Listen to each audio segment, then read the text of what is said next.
battery's having a weird day, so let's just see if we can get through these videos. Right now, as you can probably tell from the title, I'm going to be filming my second book chat. I actually don't have any of the books to hold up for you just because all of these books I read the past 3 months have been like library books. So I apologize about that, but I will of course have a picture right beside me. I only have a couple of books this month, not nearly as much as last month.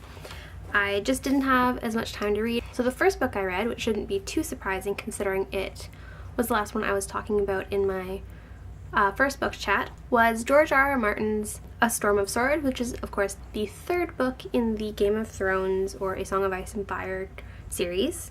I already ranted and raved about how good the first two books are in my last book chat, so if you've seen that, you already know how much I love them.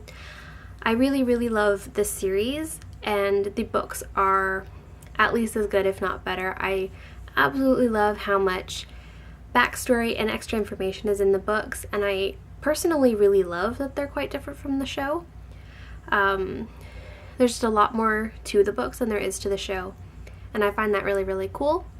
I know a lot of people who read the books first don't appreciate the show as much, but as someone who started watching the show before she started reading the books, I really appreciate both mediums. So if you enjoyed the show and you haven't read the books, I would recommend giving them a shot. And I don't really want to talk too much more about it just because it is such a big thing and I don't want to talk about spoilers.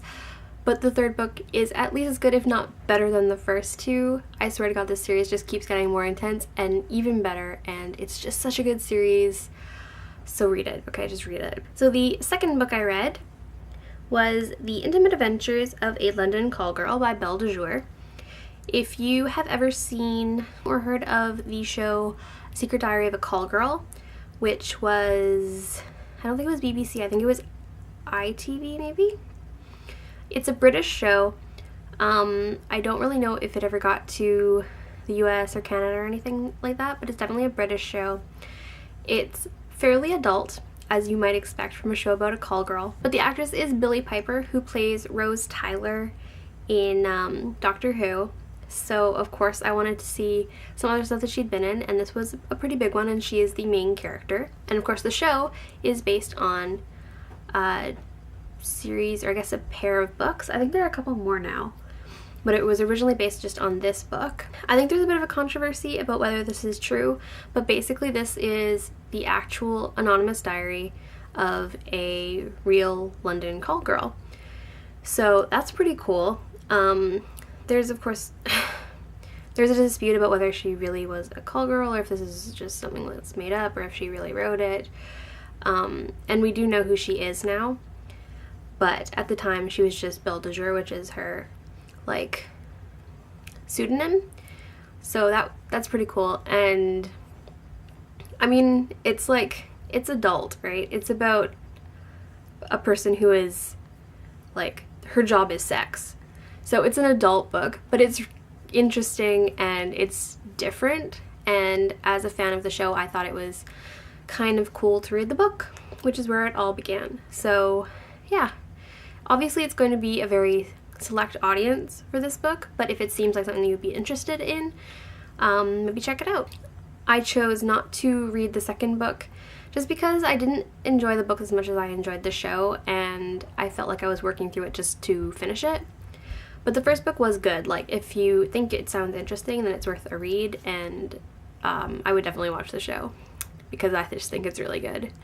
But don't watch with your parents or your children, or maybe watch alone. Maybe watch alone. It's a really good show though. The third book I read, and this is probably another reason that I didn't read too many books over the past 3 months, but the third book I read was Under the Dome by Stephen King.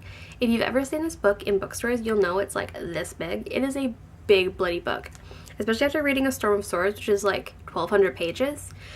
I read a lot the past 3 months. It just happens to have been in only 5-book form.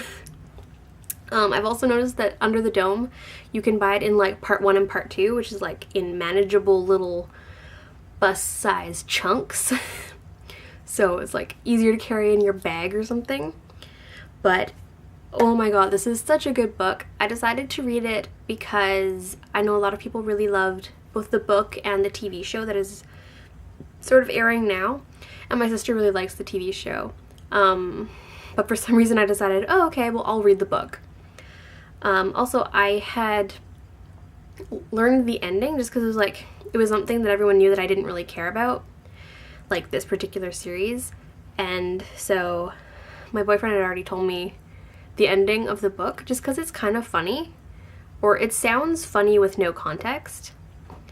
So yeah, just learning the ending was part of the reason that I wanted to read the book, and there's just so much in this book that knowing the ending still doesn't tell you how it's going to end up, just because there's so much to it, and it's really about the characters and the character development and the interaction and just how everyone deals, right? So basically the premise of Under the Dome, in case you don't know, the idea is that one day in this small town somewhere in the USA, I've completely forgotten where. Yeah, I've completely forgotten where. But this dome comes down in this small town in the States, and it completely cuts off this town from the outside world. They can't get help, nobody can get through the barrier, and just the dome coming down creates this barrier that causes a ton of like simultaneous mini disasters, and basically nobody knows how long the dome's going to be there, why it's there, who put it there, how to get there, why can't we get through it, what is it made of, and just the way everybody inside and outside of the dome reacts to it and reacts to the possibility that this is just the world now, and how are we going to deal with it, is just so cool. It's kind of a really psychological book. Like, I know Stephen King is known for his thrillers and like horror stories, but the only way that this really fits in with other Stephen King books is that it has that psychological aspect where it's like they're terrified, right? And it's not really terrifying to read, but it is a little bit depressing, right? Like, just to see how horrible this disaster makes some people react.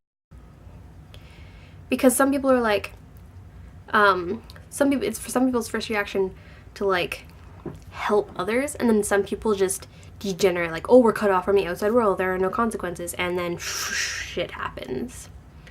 So yes, if you like a book that is largely character driven with a large cast of characters and is really involved and really interesting, then I would definitely recommend Under the Dome if you have never read it. Also, if you are a fan of this show, I know that this is much different from the show, so don't expect them to be the same. It is going to be a completely different wild ride. So if you're watching the show and still waiting for that to finish, I don't think that reading the book would like ruin anything for you, but I could also completely understand if you wanted to wait until the show was already finished before reading the book. The fourth book I read was much shorter than some of the others, and I reread The Giver by Lois Lowry. My main reason for rereading this, I've read The Giver a few times just because it was one of my favorite books as a kid, but it's one of the first dystopian books I ever read, so that's kind of cool. And it's just a really interesting short story. It's not really a short story. It's a novel, but it's like 200 pages long. It's really short. And I never knew at the time that there is like a quartet of books. I thought it was just the one. And also, now that the movie has come out, I wanted to reread the book and finish the series and then see the movie. So I reread The Giver. I haven't read the other three. Are called The Gathering Blue, The Messenger, and The Sun. So I'm still waiting for those to come into the library for me, but I'm pretty excited to finish up the series. If you've never read The Giver, definitely do. As I said, it's a dystopian. I don't really want to wreck anything, so I will, of course, link to all of the books that I read to their Goodreads page down below. So if you want to hear the sort of blurb about that, just click on the link below. I'm not going to try and ruin it for you. And then the final book that I read from October to December that I finished in that period was If I Stay by Gail Forman. This is another book that was recently made into a movie, and so I decided to read the book, of course. And it's really interesting. I didn't actually know the premise of the book before I started reading it. I just knew it was sort of like a romancy teen movie depressing thing, and that people were like putting it with The Fault in Our Stars. I was like, okay, whatever. So I read it, and the idea is, sorry, I just reread the blurb for If I Stay because I didn't want to ruin anything, because what I was going to say is I think it's actually kind of a big shock in the book. So basically, If I Stay is about this girl's decision to like stay or leave, and is like, will she choose her boyfriend, will she choose her family? And it's just sort of this ride of memories that it's just, I don't know, it's really, really interesting, and it's very different from a lot of things that I've ever read. And I don't know, it's sad, and it's beautiful, and it's different, and it's interesting. I'm really looking forward to reading the next one. Again, I'm waiting for it to come in as a hold at the library. I think I'm the next in line, so I'm hoping I'll be able to read it soon. So, yeah. The next one is called Where She Went. But I'm really, really excited to read it. And I would definitely recommend that you read If I Stay, whether or not you've seen the movie already. So those are all the books that I read from October to December. I pretty much read nothing in December. I mean, I had started reading The Mists of Avalon sometime around the end of November, and I was reading that a bit through December, and I'm still reading it now. So that will be in my next book chat, of course, but I didn't finish it, so I'm not going to talk about it. So I only read the 5 books in October to December, and yeah. Let me know down below if you have read any of the books that I talked about in this video, and if you liked them or what you thought about them. I would be really interested to hear. All the links to all the books on Goodreads will be down below, as well as a link to my Goodreads page if you want to follow me on Goodreads. So if you like this video, don't forget to give it a thumbs up and subscribe for more videos. I know this isn't usually my video thing. I usually talk about makeup and clothes and do makeup tutorials, but I really like doing these just for fun. I really love reading, so hopefully some of you do too, and also enjoy these books. Or also enjoy books and these videos. So yeah, let me know down below if you like these, and if you have any book recommendations, that'd be really cool to hear about. So yeah, I'm gonna stop rambling now, and I will see you in my next video. Bye!